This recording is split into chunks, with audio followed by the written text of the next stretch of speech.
నిన్న జగిత్యాల పోయినాం, ఇవాళ నాగార్జున సాగర్కి వచ్చినాం. ఎక్కడ పోయినా ఎవరిని కదిలించినా ఒకటే మాట, రేవంత్ రెడ్డి పోవాలి, కేసీఆర్ రావాలి. 4 కోట్ల తెలంగాణ ప్రజల నోట వస్తున్నది ఒకటే మాట, రేవంత్ పోవాలి, కేసీఆర్ రావాలి.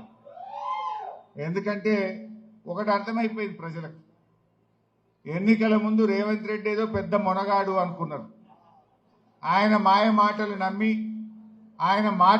మొనగాడు అనుకున్నాడు. కానీ 2.5 ఏళ్లలో రాష్ట్ర ప్రజలకు అర్థమైంది, వీడు మొనగాడు కాదు, పెద్ద మోసగాడు అని. వీడు పెద్ద మోసగాడు అనే ప్రజలు స్పష్టంగా అర్థమైపోయింది.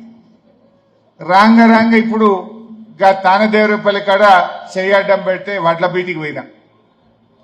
వడ్ల బీటికి పోతే ఒక పెద్ద మనిషి, ఏం పేరు ఉండనే, దశరథ్ రెడ్డి లోపల పోయి, దశరథ్ రెడ్డి చేయడం పెడితే లోపల పోయింది. ఏం సంగతి పటేలా, ఏం పేరు అంటే దశరథ్ రెడ్డి అన్నాడు. ఏం సంగతి దశరథ్ రెడ్డి అంటే, అంత ఆగమైపోయింది సార్, కేసీఆర్ మంచిగుండే అంటుండు. ఏం సంగతి అన్నాం, ఈ వడ్ల బీట్ల సంచికి 2 కిలోలు తరగంటున్నారట, క్వింటల్కు 5 కిలోలు తరుగు పెడుతున్నారు. అంటే బీట్ల 5 కిలోలు తరుగు, రైస్ మిల్ కాడికి పోతే మళ్ళా 2 కిలోలు తరుగు.